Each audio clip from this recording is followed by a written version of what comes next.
Hello guys, good morning and welcome back to my channel guys. Ngayon ating contest sa ating vlog ito. Bumili po ako ng bagong hen natin. Okay? Bale hindi ko pa ito nakita ng personal. So ngayon pa lang natin makikita guys yung laman nito. Binili ko pala ito guys doon sa Kalibo.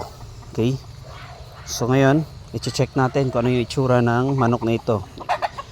Yung breed nito guys na manok pure sweater cross sa parang gold yata na sweater yun. Okay, so titingnan po natin guys yung kanyang itsura ito. So bubuksan natin guys yung ating bagong bili na hen. Okay, sweater po ito guys na manok. At nangingitlog na ba ito guys, pero sa feeds lang, hindi pa pinag-breed ng may-ari.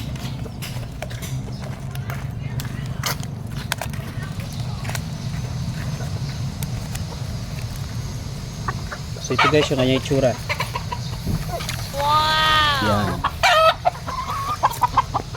Yung manok natin na nabili.